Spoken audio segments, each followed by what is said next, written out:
Okay, I will repeat it all the points, right. अब देखिए, यहां पर देखिए point, this is the point. ये विक, ये किसके अंदर क्लोज हुआ ग्रीन कैंडल? ये इस रेड कैंडल के अंदर क्लोज हुआ, ठीक है। और उसके बाद ये वाली जो रेड कैंडल है, इस विक को क्या किया? इसी के अंदर क्लोज हुआ, राइट। और उसके बाद देखें, ये रेड कैंडल कहां पर क्लोज होती है? यहां पर बायर आए थे, रिजेक्टेड डायरेक्ट हो गए। ये फिर कंट्रोल्ड विक है, ठीक है। और यहां पर अगर देखा जाए तो ये बायर का कंट्रोल्ड विक है यहां से, ओके, ये वाला, ओके। अभी प्राइस मूव हो रही है। तो ये जो रीजंस आप देख रहे हैं ना, कि ये वाला पैटर्न के बाद अगली कैंडल ग्रीन क्यों ना बनी, क्योंकि ये क्या था? कंट्रोल्ड विक है, ये इसके अंदर क्लोज हो गई। इसको हम बहुत कम देखते हैं, ठीक है। यहां पर मिस हुआ, यहां पर नहीं हुआ, ठीक है। यहां पर रेड कैंडल नहीं आई, लेकिन उसके बाद रेड कैंडल आई। तो मैं इसका आपको आइडिया बताऊं, आप यूं समझें, 80% next candle will be the reversal. और अगर ये एक कैंडल फेल हो जाए तो what are the chances next candle recovery trade करेंगे? तो ये 98% तक चला जाएगा। कितने तक? 98%। मतलब डायरेक्ट ट्रेड करेंगे तो वन ट्रेड कितने दफा विन हो सकता है? 80%। और अगर एक ट्रेड रिकवरी का करेंगे तो 98% तक ये जो है ना, ट्रेड वन लॉस हुआ और सेकंड ट्रेड हमारा विन हो सकता है। ये हम आगे चल के भी स्ट्रेटजीज की पढ़ेंगे, ओके। तो ये सिर्फ आपको दिखाना चाह रहा था कि ये विक कितने इंपॉर्टेंट होते हैं ट्रेडिंग के अंदर। अब यहां पर देखिए, ये वाला जो विक है, ये वाला जो विक है, जैसे कि मैंने आपको बोला कि अगर फर्स्ट कैंडल फेल भी हो जाए तो नेक्स्ट कैंडल के अंदर कितने चांसेस होते हैं? 98% चांसेस होते हैं। First failed, next again inter. क्यों ऐसा होता है आगे चल के पढ़ेंगे, ये हमारी स्ट्रेटजीज के अंदर शामिल है, ठीक है। सिर्फ आप इसके फर्क को देखें, यहां पर ये ऐसे रिजेक्शन ले लेता है, और यहां पर आप देखें ये वाला विक, ओके, ये कंट्रोल्ड विक है। बस सिर्फ कंट्रोल्ड विक को अभी आप समझें, और बाकी इसके रीजन सारे हम पढ़ेंगे आगे चल के। ये देखो कंट्रोल्ड विक है, राइट। और ये हमारा कंट्रोल्ड विक है, ये ब्रेकआउट हो चुका है, ठीक है। तो कंट्रोल्ड विक की कहानी समझ में आई? किसी को कोई डाउट है कंट्रोल्ड विक के अंदर? यहां पर हम ये डिस्कस कर रहे थे इस कैंडल के बारे में, कि यहां पर पहले सेलर एंटर होते हैं, क्योंकि रिकॉर्ड नहीं था अभी, मैं रिपीट कर रहा हूं। तो उसके बाद जी फिर सर। बायस इसको कंट्रोल करते हैं, तो ये हमारा कंट्रोल विक बन जाता है। और इसके पूरे जितना भी विक साइज होगा, ये हमारा एक डिमांड एरिया हो सकता है। और इसी तरीके से जब यहां पर बायर्स एंट्री करते हैं और उन बायर्स को सेलर्स कंट्रोल करते हैं, तो वो हमारा सप्लाई एरिया बन सकता है, और ये बड़ा इफेक्टिव होता है। Most of the time more than 80% और 80% ये सेलर्स आ जाते हैं रिवर्सल के अंदर। अगर नहीं तो एक रिकवरी के बाद या नेक्स्ट कैंडल के बाद अगेन सेलर्स एंट्री करते हैं मार्केट में। तो विक कौन से इंपॉर्टेंट हुए? Number one, a lower wick in the green candle and upper wick in the red red में। Candle, okay. तो इस विक का क्या करेंगे? ये इंपॉर्टेंट है, ये हमें कंफर्मेशन देता है कि अगर यहां पर कोई रेजिस्टेंस लेवल है, अगर यहां पर एक रेजिस्टेंस लेवल हो, तो इस रेजिस्टेंस लेवल पे क्या आई है? सेलर की rejection means the sellers are interested on the resistance level. अगर रेजिस्टेंस लेवल नहीं है तो फिर इस विक को हम इग्नोर कर देंगे।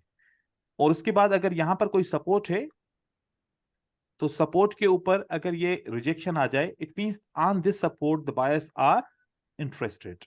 तो हम नेक्स्ट कैंडल को बायर की एक्सपेक्ट कर सकते हैं अगर सपोर्ट हो।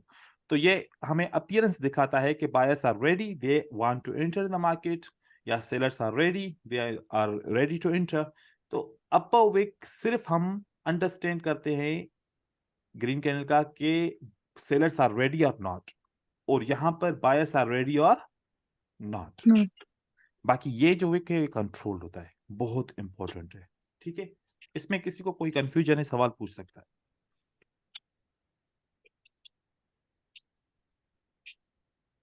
नहीं है नो सवाल? Sir, clear. ओके, नहीं है सर, नहीं है। ओके सर जी। सर ये जो विक है सर, ये रेंजिंग मार्केट के लिए या हर हर जगह हर चीज के लिए हम इसको यूज कर सकते हैं, अप ट्रेंड डाउन ट्रेंड? हर जगह पे आप इसको यूज करेंगे, क्योंकि विक का जो ऑपरेशन है वो रेंजिंग मार्केट या अप ट्रेंड या डाउन ट्रेंड मार्केट के अंदर चेंज तो नहीं हो सकता ना। विक की मीनिंग तो एक ही हो सकती है, रेड कैंडल तो रेड कैंडल, ग्रीन कैंडल तो ग्रीन कैंडल। और यहां पर अगर सेलर फेल हुए, यहां पर अगर बायर फेल हुए, चाहे वो रेंजिंग मार्केट हो तब भी फेल होंगे, चाहे वो ट्रेंडी मार्केट हो तब भी फेल हो सकते हैं। तो इसके जो है ना ज्यादा फर्क नहीं पड़ेगा। हाँ, एक ये फर्क पड़ेगा, वो क्या, कि when the market is in a down trend, when the market is in a down trend, तो ट्रेंड कौन सा चल रहा है, डाउन। अब अगर इस कैंडल में नीचे का विक है, इस कैंडल में नीचे का विक है, राइट, तो डाउन ट्रेंड में सबसे ज्यादा स्ट्रॉन्गेस्ट कौन होता है, सेलर्स होते हैं। सेलर। तो ये जो विक है अभी बायर का, ये सेलर के ट्रेंड में थोड़ा वीक हो जाता है, काम कम कम करता है। ठीक है, कभी काम करता है, फिर कभी कभार काम छोड़ भी देता है। लेकिन अगर ट्रेंड अप है, अगर ट्रेंड अप है, और इस अप ट्रेंड के अंदर बायर अगर नीचे का विक दिखाए, तो एक सेलर आएगा, फेल होगा, दूसरा सेलर यहां पर आएगा, फेल होगा, क्योंकि अप ट्रेंड के अंदर स्ट्रांग भी बायर है और विक किसका है, वो भी बायर का स्ट्रांग है। इन बोथ केसेस फेवर किसको जा रही है, बायर को जा रही है। तो यहां पर ज्यादा आपको रिजल्ट मिलेगा, और इस डाउन ट्रेंड के अंदर आपको रिजल्ट कम मिलेगा। लेकिन रेंजिंग मार्केट में 50-50 होता है, कि जितना बायर के पास डिमांड है उतनी सेलर के पास सप्लाई है, तभी रेंजिंग मार्केट होती है। तो उसके अंदर 50-50 मतलब कि दोनों तरफ से काम होता है। लेकिन ट्रेंड के अंदर थोड़ी सी एक्यूरेसी का प्रॉब्लम आ जाता है। अगर ऐसी एक्यूरेसी, अगर ऐसा ट्रेंड है बायर के फेवर में, तो ज्यादा एक्यूरेसी आएगी, और अगर सेलर के फेवर में ट्रेंड है, तो सेलर की कैंडल के अंदर ज्यादा एक्यूरेसी आएगी। ठीक है, ये फर्क होगा बस सिर्फ। ठीक है, उसके बाद अभी इसी वीक के अंदर का ऑपरेशन कैसे हुआ, चलो वो देखते हैं।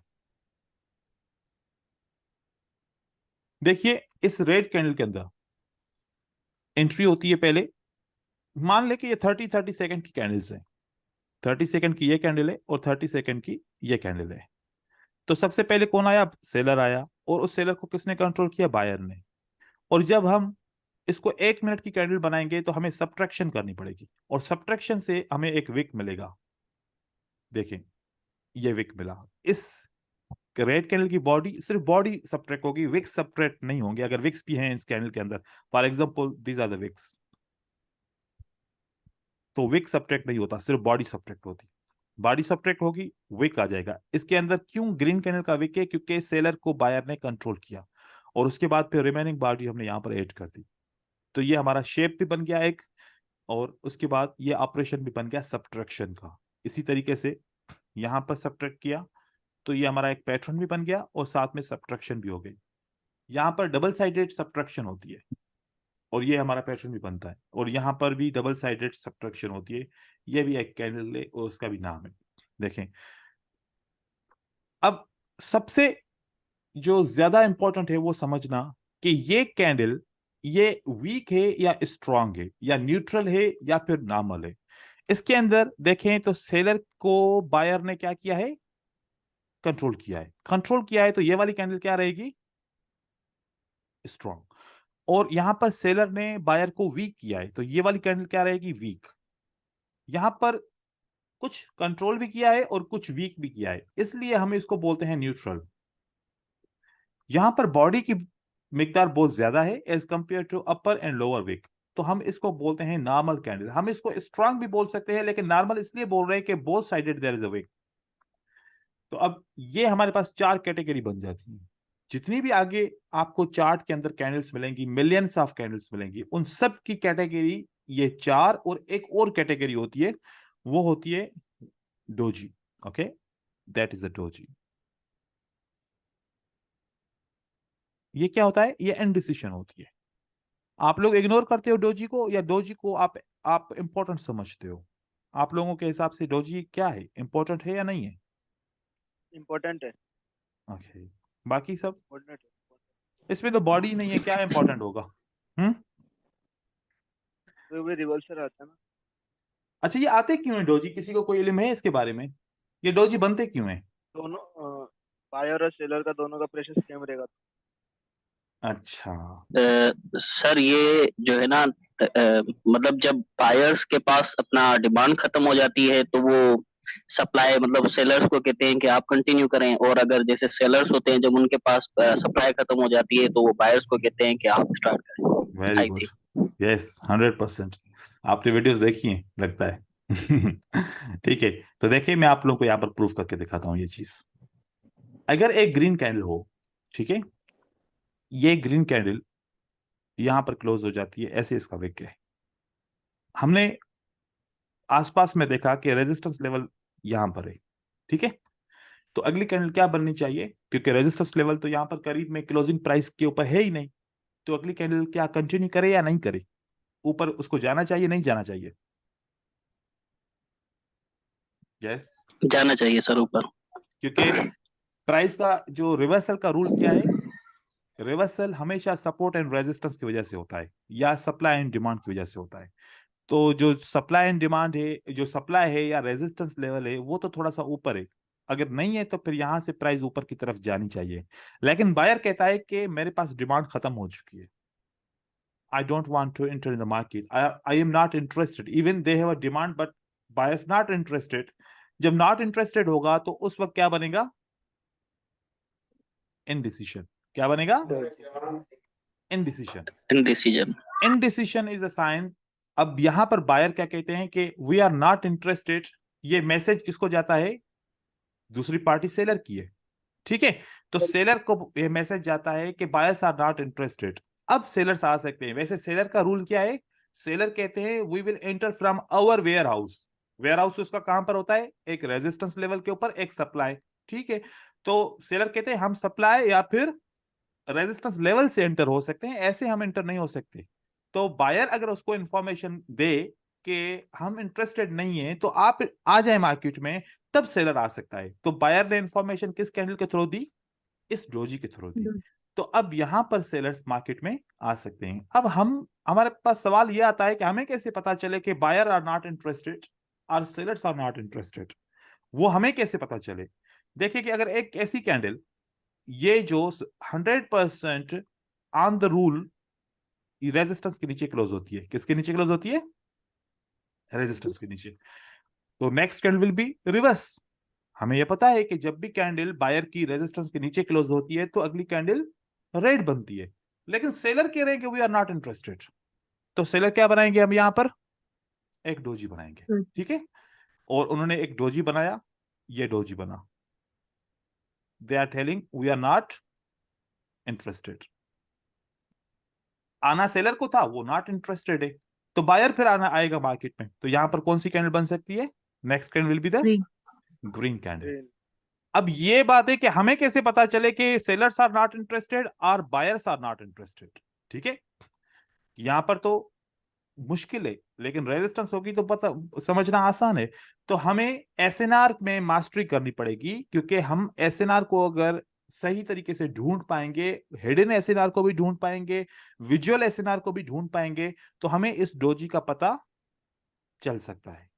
वो पता चल जाएगा तो पता यह भी होगा कि ये बायर का डोजी है या फिर सेलर्स का डोजी है। इसके बाद कौन सी कैंडल आ सकती है, तो हम उसको फॉलो कर सकते हैं। और ये कैंडल जब भी बनती है, इस कैंडल का दूसरा नाम इनडिसीजन भी है। और जब भी इस कैंडल्स को कोई ब्रेक करता है ना, जैसे कि ये एक डोजी बना, ये डोजी की लाइन ऊपर से खींच ली, ये डोजी की लाइन या नीचे से खींच ली, इस लेवल को जो भी ब्रेक करता है तो वो रिवर्स होता है। मतलब कि सेलर ब्रेक करेंगे तो बायर आ जाएगा, बायर ऊपर से ब्रेक करेंगे तो सेलर आ जाएगा। तो हमारे पास एक किस्म की मार्केट है, कौन सी? कंसोलिडेशन। व्हाट? ये कंसोलिडेशन मार्केट 70% चांसेस होते हैं कि किसी भी डोजी की रेंज के अंदर बनती है, या फिर किसी एक कैंडल वाइड रेंज बार कैंडल के अंदर बनती है जो इसको ब्रेक नहीं कर पाती। तो डोजी आगे हमारा चल के इसके ऊपर टॉपिक होगा, ये बहुत इंपॉर्टेंट है, कोई भी इसको इग्नोर ना करे, ठीक है। और बहुत सारे लोग कंफ्यूज होते हैं कि ये भी डोजी है। कौन सी कैंडल? मैं आपको दिखा रहा हूं।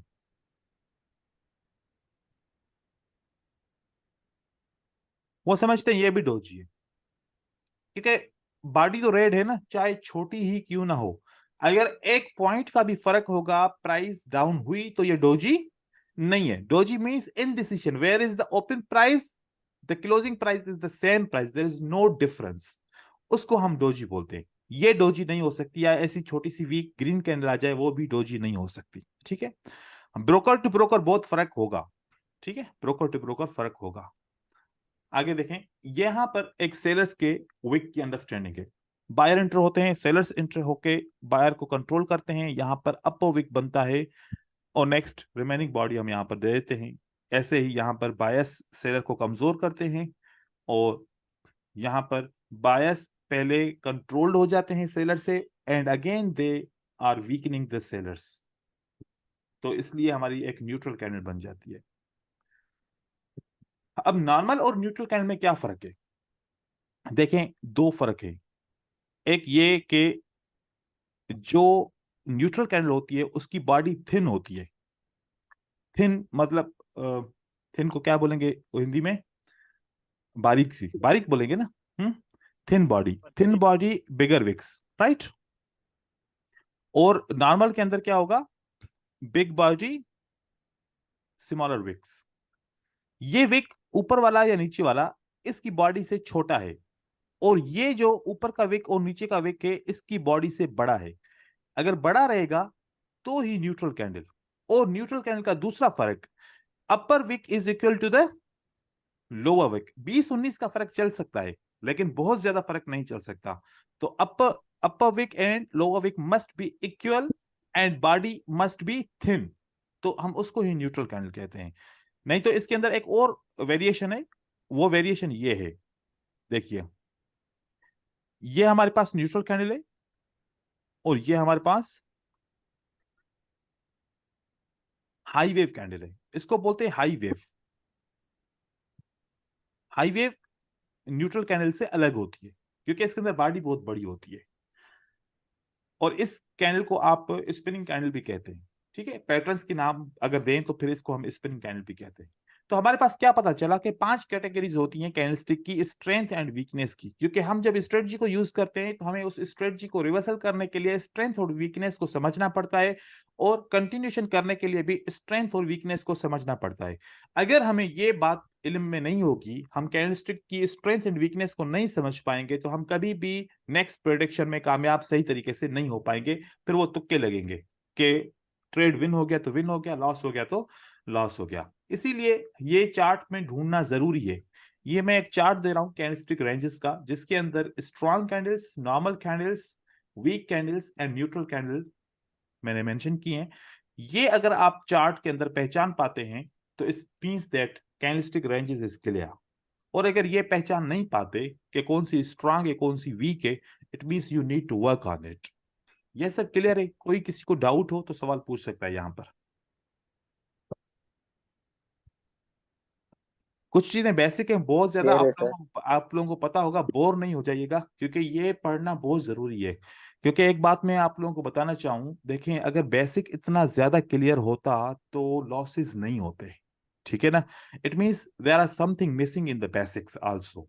तो इसलिए हम इसको पढ़ रहे हैं, क्योंकि मैं सेटिस्फाई हो जाऊंगा। आगे स्ट्रेटजीज मुझे आप लोगों को देनी है, वो ऐसा ना हो कि बाद में फिर बहुत सारे सवाल क्रिएट हो जाएं। तो इसलिए मैं सारी चीजें क्लियर आहिस्ता आहिस्ता कर रहा हूँ। ठीक है, और उसके बाद फिर आते हैं हम कैंडलस्टिक पैटर्न के ऊपर।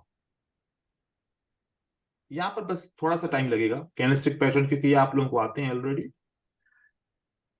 सिंगल कैंडलस्टिक पैटर्न, बुलिश के hammer, inverted hammer, spinning candle, marubozu, close marubozu and open marubozu, ये बुलिश पैटर्न होते हैं, सिंगल कैंडलस्टिक पैटर्न। और इसी तरीके से बेयरिश पैटर्न है ये वाले। ओके, तो ये पैटर्न्स, कोई एक बंदा मुझे पार्टिसिपेट करे और मुझे बताए कि इसमें से कौन कौन सी कैंडल स्ट्रांग है। सर इसमें से बुलिश हैमर ओके और मारुबोजू, ओके क्लोज मारुबोजू और open marubozu. Okay okay good. अच्छा, कोई और दूसरा बंदा बताए इसमें से ये कैंडल जो हैमर कैंडल है, मतलब कि ऐसे बोल सकते हैं ना कि हैमर का अपोजिट हैमर, तो ये हैमर का अपोजिट ये हैमर हो सकता है ना? कोई भी बताए सर क्या? नहीं हो सर, सकता है सर, हो सकता है। ओके। सर अपोजिट किस सेंस है सर? अपोजिट किस सेंस है सर? बहुत सारे लोग समझते हैं कि हैमर का बुलिश हैमर का अपोजिट कैंडल बियरिश हैमर होता है, ठीक है? नहीं नहीं सर, ऐसे नहीं है। नहीं हाँ, नहीं ओके, सर। ओके, ये होता है, ठीक है ना? ठीक है, थिंग्स क्या हुआ? इसका अपोजिट ये होता है, क्योंकि अगर ये इसका हम देखेंगे, इसका जो है ना सेंस क्या है, मींस स्ट्रॉन्ग कैंडल, राइट? और स्ट्रॉन्ग कैंडल का सेलर के लिए कौन सी स्ट्रॉन्ग कैंडल हो सकती है? Bearish hammer, okay, bearish inverted hammer, ये इसकी स्ट्रॉन्ग कैंडल। तो इसका अपोजिट कैंडल क्या होता है? ये होता है, राइट? और इसका अपोजिट कैंडल ये होगा, सही है? तो बहुत सारे जो है ना बहुत दोस्त होते हैं जो समझते हैं कि हैमर का तो शेप के हिसाब से वो अपोजिट समझते हैं कि ये शेप ग्रीन का है, ये शेप रेड का है, तो ये अपोजिट है हो सकते हैं। नहीं, मीनिंग चेंज है बोथ, ठीक है? इस तरीके से याद रखना है। अच्छा, अब ये वाली जो चार कैंडलस्टिक है, इनको आप क्या समझते हैं कि ये हैमर इन्वर्टेड हैमर से चेंज है या बिल्कुल सेम है? हम इनको भी हैमर इन्वर्टेड हैमर मान सकते हैं, क्या कहते हैं? चेंज है। चेंज है। इंफॉर्मेशन मुझे इस हैमर की और इस इन्वर्टेड है इस पिन बार हैमर की मुझे इंफॉर्मेशन कोई रीड करके बताए। What is the information in these two candles? Sir hammer जो है वो मोर स्ट्रांग है than the pin bar hammer, क्योंकि सर उसमें जो है ना सेलर्स जो है ना वो आ गए हैं ऊपर से। Okay, means the sellers are telling that we are interested, right? Yes sir. And here sellers are telling we are not interested, right? Yes ठीक है, yes sir. Okay, okay. Now मुझे एक एग्जांपल कोई भी दे सकता है कि अगर एक रेड कैंडल के बाद एक हैमर आ जाए, या फिर एक रेड कैंडल के बाद एक पिन बार हैमर आ जाए, तो मुझे ट्रेड करने के लिए एंट्री पॉइंट कहां से लेना चाहिए? क्या करना चाहिए मुझे? Next candle 100% will be the green, okay, for example, for your understanding, where I need to enter in the market? Next opening price. Sir sir ये समझे नहीं, थोड़ा बात को एक बार रिपीट कीजिएगा इसको। हाँ, मैं ये कहना चाह रहा हूं कि ये जो हैमर बनाया है इसके बाद भी ग्रीन कैंडल आएगी पक्का पक्का, ठीक है? और जो पिन बार हैमर बनाया है इसके बाद भी ग्रीन कैंडल पक्का पक्का आएगी। मुझे एंट्री पॉइंट कहां पर लगाना चाहिए? मतलब कि नेक्स्ट कैंडलस्टिक के ओपन प्राइस पे मुझे ट्रेड करना चाहिए या नहीं करना चाहिए?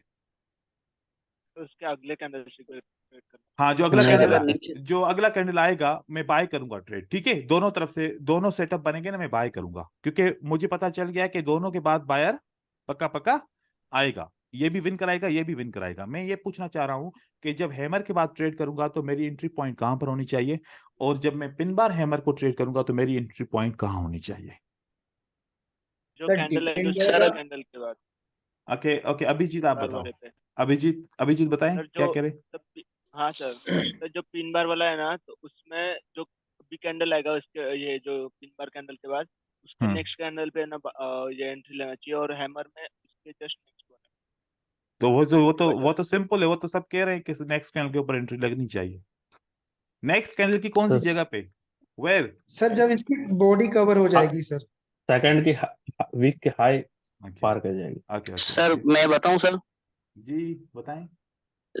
सर इसका ऐसे है कि आप हैमर के ऊपर तो आप फर्स्ट पे ही ट्रेड ले सकते हैं, एंट्री पॉइंट के ऊपर ही ले सकते हैं हैमर के ऊपर, लेकिन ओके, पिन बार हैमर के ऊपर जब तक ग्रीन विक ना कंप्लीट कर ले नेक्स्ट कैंडल उसकी, फिर भले, क्योंकि ये स्मॉल कैंडल है तो नेक्स्ट वन चांसेस हैं कि बिग आए, तो आप इसकी जैसे ही विक कवर करें आप उसके बाद एंट्री लें।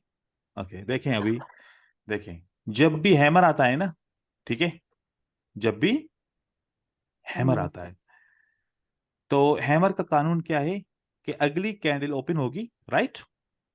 आपने कुछ नहीं करना, आपने कुछ भी नहीं करना। अगर अगली कैंडल नीचे आए और इसकी ओपन प्राइस को टच करके ऊपर जाती है तो तब आपने बाय करना है। आई बात समझ में? या तो ओपन प्राइस पे कर लो, या तो यहां पर मौका मिल जाए तो कर लो, या तो फिर यहां पर जहां पर भी कर लो, आपकी मर्जी है। ठीक हो गया? मतलब के हैमर के बाद अगली कैंडल कहां पर आनी चाहिए? इस हैमर की ओपन प्राइस पे आनी चाहिए। अगर ओपन प्राइस पे नहीं आती तो आप ट्रेड बाय नहीं करेंगे, एंड में ट्रेड लॉस हो जाएगा। ओके? और ओके। अगर पिन बार बनता है, अगर क्या बनता है तो पिन बार, तो पिन बार मतलब कि विक्स जो होते हैं ना, ये एक रेजिस्टेंस शो करते हैं, ठीक है। ये भी विक्स शो करता है और ऊपर का भी करता है।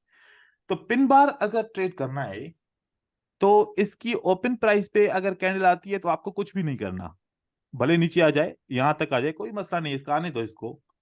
जब तक ये ऊपर वाली लेवल ब्रेक नहीं होती है आपकी एंट्री नहीं लग सकती। ब्रेक होगी और इसके ऊपर आप एंट्री लगाओगे, यहां पर इसके ऊपर लगाओगे। ये ब्रेक नहीं होती तो ये कभी भी ग्रीन कैंडल नहीं बनेगी। ये क्या होगा, मोस्ट ऑफ द टाइम ये प्राइस ऐसे करेगी, ये ऊपर जाके ये रेजिस्टेंस है ना, टच करके मार्केट नीचे की तरफ आ जाएगी। Got it? ये आपका फेल हो जाएगा। लेकिन जबरदस्त। कब आप सर ट्रेड ये वाला करेंगे? और एक बार, सर ये वाला और एक बार रिपीट कीजिए सर। सर ये वाला, हाँ सही है। कर रहा हूं। हाँ सर, फर्स्ट जब वाला आप जो बोला। जब ओपन हुआ ना, ये ओपन हुआ राइट। सर ये वाला नहीं सर, फर्स्ट वाला हाँ, जो ये कंप्लीट primary। करूं, ये कंप्लीट करूं ओके फिर सर। वो दोबारा रिपीट करूंगा। जब जब कैंडल ओपन होगी ना, आपने कुछ नहीं करना, आपने मेक श्योर करना है कि ये पिन बार जो हैमर है ना, इसका ऊपर का विक जरूर ब्रेक होना चाहिए। Got it? ब्रेक हो गया? अब ब्रेक हो गया, ब्रेक हो गया तो अब आपने इसके ऊपर ट्रेड करना है, ठीक है। चाहे यहां पर लगे, कहां पर लगे, बड़ी कैंडल बनेगी, छोटी कैंडल है ना, छोटी के बाद बड़ी बनती है, सही है। तो इस विक के ऊपर आपको ट्रेड करना है, क्योंकि क्या होता है बाजों का, ज्यादातर क्या होता है कि जब भी ये पिन बार हैमर फेल होता है ना, क्योंकि ये अपने ही विक से फेल होता है, ये अपने ही विक से फेल होता है, क्योंकि सेलर आते हैं इसी विक को टच करके फिर मार्केट में नीचे की तरफ आ जाते हैं, राइट। सही हो गया? अब मतलब एंट्री कहां लग सकती है पिन बार में, कि ये पिन की ब्रेकआउट होना चाहिए, इसके यहां पर लगाएंगे, राइट। और ये अगर ऐसा हो तो कभी भी ट्रेड नहीं करेंगे। अब बात आती है हैमर की। तो हैमर कैंडल जब ओपन होगी तो नेक्स्ट कैंडल ओपन होगी, हमें पता चल गया कि अगली कैंडल क्या बनेगी, ग्रीन बनेगी।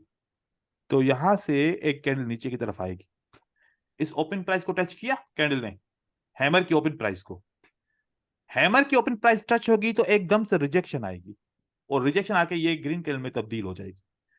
तो आपकी एंट्री पॉइंट बस ये देखना है कि इसको इसने टच किया और रिजेक्ट किया। अब यहां लगे एंट्री पॉइंट, यहां लगे, कहीं पर भी लगे, आप ट्रेड कर सकते हो। Got it? Clear? Yes sir, clear.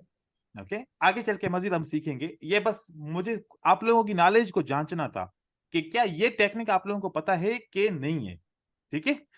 बस मैं जांचना चाह रहा था कि क्योंकि बहुत सारी चीजें ना, अभी आज पहला क्लास है ना, मैं आप लोगों को ऑब्जर्व कर रहा हूँ, चीजें भी पढ़ा रहा हूँ, साथ साथ में ऑब्जर्व भी कर रहा हूँ कि आप लोग किस लेवल पे हो, इसलिए मैं बार बार सवाल भी आप लोगों से पूछ रहा हूँ, ठीक है। तो ये आपको इस तरीके से टेक्निक्स लेनी पड़ेगी। मतलब entry point is a problem.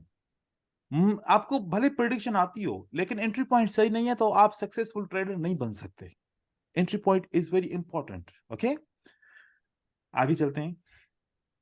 Now we understood about the single candlestick pattern. Single candlestick pattern जो होते हैं ना, ये रिवर्सल भी होते हैं, साथ साथ में कंटिन्यूएशन भी होते हैं। ओके, कंटिन्यूएशन और रिवर्सल कैसे पहचाना जाएगा, कोई आइडिया दे सकता है?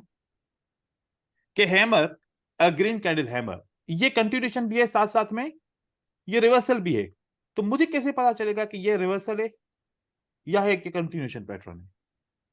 अब ये कोई ना कहे कि सर सपोर्ट पे आएगा तो फिर रिवर्सल होगा, और अगर सपोर्ट पे नहीं होगा तो कंटिन्यूएशन होगा, ये वाला कोई भी इसका सेंस नहीं है जी। सर इसका रिवर्सल ऐसे होगा कि जब हम डाउन ट्रेंड में एक वेव चल रही हो, डाउन ट्रेंड के बाद एक हैमर बन जाए और उसके नीचे सपोर्ट भी आ जाए, तो नेक्स्ट कैंडल आप जो है ना, आपका ट्रेंड भी चेंज हो जाएगा और आप उसके बाद अब भी जा सकते हैं।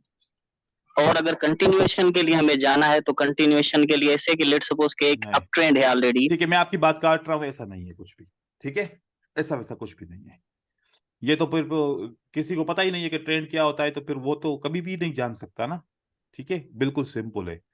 If hammer appear after red candle, किसके बाद आ जाए हैमर, किसके बाद आ जाए, एक रेड कैंडल के बाद आ जाए, this is a reversal pattern, this is a reversal pattern. क्योंकि कंसोलिडेशन में भी तो आ सकता है ना ये हैमर, रेंजिंग मार्केट में भी तो आ सकता है ना, वहां पर तो ट्रेंड होता ही नहीं है, ठीक है।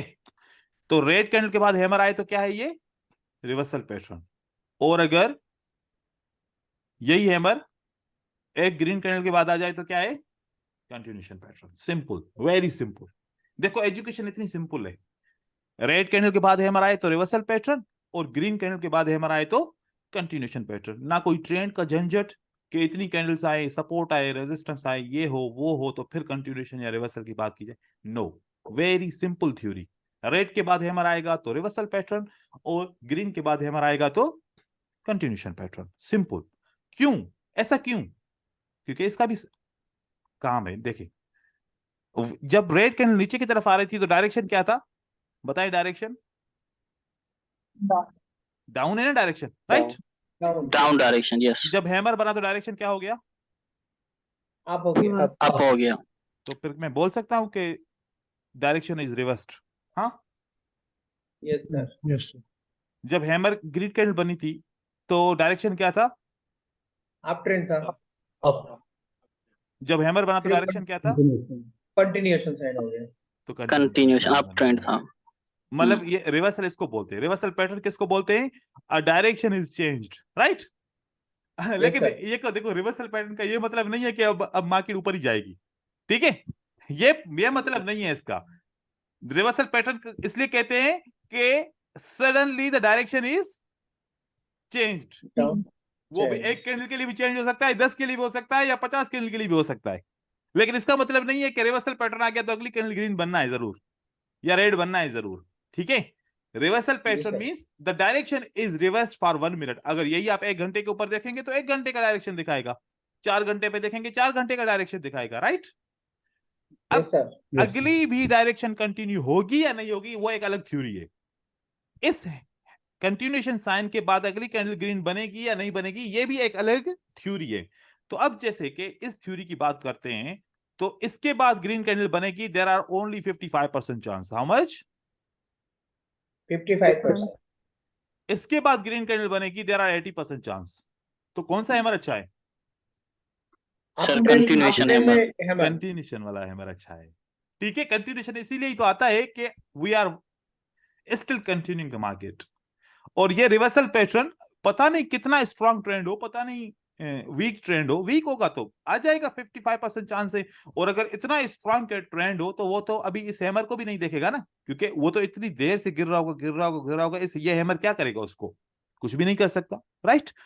तो कभी भी रिवर्सल पैटर्न के विनिंग रेशियो 55% से, बस डरे डरे ऐसे बोल सकते हो कि 60% तक इसके विनिंग रेशियो होते हैं। इससे ज्यादा के विनिंग रेशियो इसके नहीं होते। नहीं है। लेकिन कंटिन्यूएशन पैटर्न का विनिंग रेशियो ज्यादा होता है। अच्छा, अब हम ये कर सकते हैं कि कब ये काम करेगा, कब ये नहीं करेगा, किस कंडीशन में काम करेगा, किस कंडीशन में नहीं करेगा, और फिर सिलेक्टेड पैटर्न्स को ही ट्रेड करते रहे कि हैमर ऐसा होगा तो ट्रेड करेंगे, हैमर वैसा होगा तो ट्रेड नहीं करेंगे। तो फिर हम 80% पे पहुंच सकते हैं इसके, ठीक है? लेकिन अगर बस ये देखें कि हैमर के बाद ग्रीन होगी या नहीं होगी तो वो चांस कम है। अब जैसे कि मैंने आप लोगों को आइडिया दिया, क्या आइडिया दिया? If you find the price is testing the open price and rejected, what will be the next candle? Green candle, ठीक है? तो ये एक आइडिया है। अगर यहां पर पिन बार होता तो वो पिन बार का ऊपर वाला विक जब तक ब्रेक नहीं होगा तब तक ग्रीन कैंडल हम तस्वर नहीं करेंगे, ठीक है? तो ये थोड़े थोड़े ऐसे पॉइंट्स हैं, आगे चल के और पॉइंट सीखेंगे ट्रेडिंग के पॉइंट्स, तो फिर आप लोग समझ जाओगे, ठीक है? Reversal pattern and continuation pattern में फर्क पता चल गया? इजी है या डिफिकल्ट है? ये इजी है बिल्कुल, ठीक है? अच्छा, ये अब इसके हैमर का मतलब क्या है? ये हैमर क्या चाहता है? ये क्या बोलना चाह रहा है? कोई कम्युनिकेशन तो होगी ना। ये वाला स्पिनिंग कैंडल, ये सब क्या बोलना चाह रहे हैं? ये किसको इंफॉर्मेशन दे रहे हैं? जैसे कि मैं बायर हूं, मैं बायर के साथ काम करता हूं, तो ये मुझे क्या इंफॉर्मेशन देना चाह रहे हैं? सर इन्वर्टेड, यस, यहाँ पर कंटिन्यूएशन। ओके, फरीन आप बताइए। फरीन बताएंगे। सर कंटिन्यूएशन का दे रहे हैं सर। एक्चुअली मैं न्यू हूँ, लेकिन ये नहीं सही है, बहुत जो मैंने समझ। आप सबको मौका मिलना चाहिए, सब बात करना चाहिए, ठीक है? देखें, ये श्योरिटी दे रही है कैंडल। ये क्या कैंडल कह रही है? ये श्योरिटी दे रही है कि the previous buyers are true buyers, they are not fake. जो प्रीवियस बायर की कैंडल है, ये इसके अंदर जो बायर्स है दे आर ट्रू बायर्स, और हम तो ऊपर जा रहे हैं, आपको भी आना है तो आ जाओ। ठीक है, मतलब ये क्या कह रहे हैं, हम तो ऊपर जा रहे हैं और अगर आप ज्वाइन करना चाहो तो आप भी आ जाओ। ज्वाइन। ठीक है, लेकिन ये इससे पहले भी ग्रीन कैंडल हो सकती है, राइट? और जी इससे सर। पहले रेड कैंडल भी हो सकती है। रेड कैंडल बड़ी भी हो सकती है, रेड कैंडल छोटी भी हो सकती है। ओके, छोटी होगी तो एंगल्फिंग, बड़ी होगी तो पियर्सिंग लाइन पैटर्न बनेगा। और ये हैमर फेल भी हो सकता है। कैसे? किसके विक के अंदर आ गया? Look red. ओ, कंट्रोल विक सेलर्स के की अंदर वीक आ के अंदर गया। आके तो ये अब गलत इंफॉर्मेशन देगा कि we are going to continue, लेकिन सेलर बोलेगा कंटिन्यू करके दिखाओ। ठीक है, क्योंकि सेलर वहां पर कंट्रोलर है। तो बहुत सारी चीजें हैं, ये हम ऐड करेंगे आगे चल। Sir yes yes. सर ये जैसे आपने हमें रिवर्स पैटर्न में बताया था कि हैमर के बाद आपको वेट करना है कि वो हैमर की बॉडी के ऊपर आए, फिर आपको एंट्री लेनी है। तो कंटिन्यूशन पैटर्न में भी हमें सेम वही अप्लाई करना है? जरूरी नहीं है, कंटिन्यूशन के लिए जरूरी नहीं है। सर लेकिन कंटिन्यूशन पैटर्न के लिए उसके पहले जो आपने दो कैंडल बनाए उसके पहले एक ग्रीन कैंडल होगा, तो यानी मतलब वो कंटिन्यू और भी ऊपर जाएगा। नहीं, मैंने बोला कि ये तो अभी कंटिन्यूशन साइन हो गई, ठीक है, कि next candle will be the green candle. Okay, मैंने कहा कि पॉसिबिलिटी क्या क्या हो सकती है, मार्केट कैसे चल रही है, कि हो सकता है कि इससे पहले भी एक ग्रीन कैंडल हो, राइट? जी। हाँ जी। और ऐसा भी हो सकता है कि यहां पर एक पैटर्न बना एंगल्फिंग का। किसका पैटर्न बना? एंगल्फिंग। तो अब ये हैमर कह रहा है कि this engulfing pattern is true. ठीक है, अब ये हैमर क्या बोल रहा है? पहले बोल रहा था कि प्रीवियस बायर इज ट्रू, अब यहां पर बोल रहा है कि दिस पैटर्न इज ट्रू। ठीक है, और अगर यहां पर एक और ग्रीन कैंडल हो, ये और ग्रीन कैंडल हो, ऐसे हो, तो फिर अभी क्या बोल रहा है कि these all buyers are true. ठीक है, ऐसे इंफॉर्मेशन चेंज होती जाएगी। ठीक है, तो ये तीन candles as a continuation candle हम मानते हैं, ये भी और ये भी। बस क्या, क्यों फेल होता है कंटिन्यूएशन पैटर्न, इसका रीजन क्या है? The reason is controlled wick. Reason क्या है? Control wick. बस ये इसी वजह से फेल होता है, और इसका कोई रीजन नहीं है। कंट्रोल विक में क्या होता है? सप्लाई होती है, मतलब के रेजिस्टेंस या सपोर्ट या सप्लाई वगैरह, इस वजह से ये पैटर्न्स क्या होते हैं कंटिन्यूएशन के? फेल हो जाते हैं। तो यहां पर अगर ये वाला हैमर फेल होगा तो what will be the reason? A green candle which have a controlled wick, right? ये ग्रीन कैंडल में क्या है? विक कौन सा है? कंट्रोल्ड है। ओके, और कंट्रोल्ड विक की वजह से ये आपकी कंटिन्यूएशन साइन फेल हो सकती है। तो ये जितनी भी कैंडलस्टिक फेल होती है ना, सपोर्ट एंड रेजिस्टेंस तो सबका रीजन होता है, लेकिन इस कंट्रोल विक को कोई यूज नहीं करता। तो मैं इसको यूज करता हूं सबसे ज्यादा, क्योंकि ये हिडन है ना। ये हर एक बंदा क्या समझता है? वो ये समझता है कि अगर ये एक विक है तो मतलब कि ये सपोर्ट है, अगर ये विक है तो ये रेजिस्टेंस है। अभी तो रेजिस्टेंस में टाइम है, अभी तो सपोर्ट फिल होने के लिए टाइम है, लोग इसे समझते हैं ना। लेकिन नहीं, ये कंप्लीट है, क्योंकि इसमें कहीं लिखा हुआ है कि बायर ने यहां से कंट्रोल किया। बायर ने तो पूरा कंट्रोल किया ना सेलर को। अगर बायर ऐसे नहीं होता तो फिर छोटा सा विक बनता, ये पूरा विक कंट्रोलर है। तो इसकी वजह से बहुत सारे ट्रेड लॉस हो जाते हैं लोगों के। ठीक है, तो आप इसको विक को नहीं छोड़िएगा, इसके ऊपर रिसर्च कीजिएगा और कल मुझे रिसर्च वो बताइएगा आप लोग। ठीक हो गया? जी सर। ओके, ठीक हो गया। आज हमने विक कंट्रोल को समझा, हम कैंडलस्टिक की रेंजेस को समझा, और हमने सिंगल कैंडलस्टिक पैटर्न्स को समझा, और उनके कंटिन्यूएशन साइन और रिवर्सल पैटर्न को समझा। नेक्स्ट क्लास में हम जो है ना डबल कैंडलस्टिक पैटर्न को समझेंगे, ट्रिपल कैंडलस्टिक पैटर्न को समझेंगे। उसके बाद फिर ये पैटर्न आ गए ना, हमारे पास वर्ड्स आ गए। ठीक है, अब आपके पास वर्ड्स हैं, लेकिन आपको एक सेंटेंस बनाने नहीं आ रहा। सेंटेंस बनाने आएगा तो मतलब कि आप इन कैंडलस्टिक को मजीद ट्रेड कर सकते हैं। तो ये कैंडलस्टिक सारे वर्ड्स हैं, एक इंफॉर्मेशन का छोटा छोटा हिस्सा है कि बायर, अगर बायर का पैटर्न है तो बायर सारे स्ट्रांग, सेलर का पैटर्न है तो सेलर सारे strong, buyers pattern with continuation sign, वो चाहते हैं कि हम मार्केट में कंटिन्यू करना चाहें, लेकिन कैसे कंटिन्यू करेंगे उसके लिए तो हमें क्या सीखना पड़ेगा? उसके लिए सीखना पड़ेगा चार्ट मेकिंग। क्या? Chart making. Chart making. Chart making नहीं आएगी तो ये पैटर्न हमें इतनी ज्यादा सक्सेस नहीं देंगे। तो चार्ट मेकिंग कैसे होती है, चार्ट के कौन से रूल्स होते हैं, उस पे कौन सी कैंडलस्टिक किस जगह पे आएगी और उनकी साइजिंग क्या होगी और कितनी एक कतार में कैंडल बनेगी, कहां पर रुकेंगी, ये सब समझना बहुत जरूरी है। ठीक है, तो हम जो कल का लेसन होगा उसमें double candlestick pattern, triple candlestick pattern, अगर टाइम बचा तो चार्ट मेकिंग भी सीख लेंगे साथ में। ठीक है, तो आज तक के लिए इतना है। अभी मेरी नेक्स्ट क्लास होगी इसलिए मैं अभी क्लास को खत्म करूंगा यहाँ पर। तो हमारा जो टाइम रहेगा ना, मैं आप लोगों को बताऊं, आज तो मैंने 10 मिनट मैंने पहले किया था। मेरा पाकिस्तान का टाइम रहेगा 7:45 PM, ओके, और इंडिया का टाइम क्या रहेगा, ये 8:15 PM, राइट। और बांग्लादेश है वाले कुल कैलकुलेट करने के उनका क्या बनता है, ठीक है। 8:45 रहेगा सर। हाँ, पर 8:45 रहेगा आपका, सही होगा। Okay, thank you. सर एक बात बोलना था जी सर। बोलिए। सर हमारा वीक में कौन से दिन पे क्लास होगा?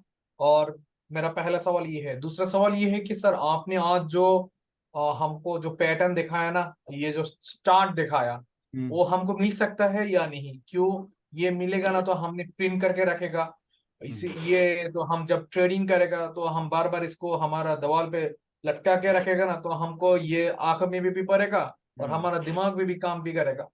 ठीक है, तो यही तो PDF आप लोगों को भी दे दूंगा, ठीक है। और जबकि क्लासेस की बात है ना, एवरीडे क्लास है, Monday to Friday. Monday to Saturday थी ना, उससे संडे वाले दिन छुट्टी। नहीं नहीं, very very, Monday to Saturday, Monday to Saturday, Sunday हमारा ऑफ रहेगा, ठीक है। लेकिन मेरा कुछ स्केड्यूल मैं आप लोगों को बताना चाहूँ। वैसे कल बताने वाला था, आपने टाइम का पूछा तो मैं आप लोग को एक स्केड्यूल बता रहा हूँ। कल हमारी क्लास होगी ट्यूसडे के दिन, राइट। जी सर। वेनसडे के दिन मैं अवेलेबल नहीं हूँ, वो मैं कल बताने वाला था, वो आज ही बता दिया आपको, क्योंकि वेनसडे के दिन मैं आउट ऑफ सिटी जा रहा हूँ। एक मैंने बहुत पहले ही मीटिंग रखी हुई थी, तो वहां पर मुझे जाना होगा। वेनसडे के दिन हमारी क्लास नहीं होगी, बाकी कोई भी दिन हमारा स्किप नहीं होगा इंशाल्लाह। मंडे, ट्यूसडे, वेनसडे को छोड़ के फिर थर्सडे, फ्राइडे, सैटरडे, फिर आगे एक संडे को छोड़ के फिर हम मंडे टू सैटरडे फिर कंप्लीट करेंगे इंशाल्लाह। ठीक हो गया? Okay sir. Hello sir. जी जी सर जी जी, आवाज आ रही? हाँ हाँ, सर ये आईपी ऑप्शन बेटर है कि कोटेक्स बेटर है? हेलो। Okay wait.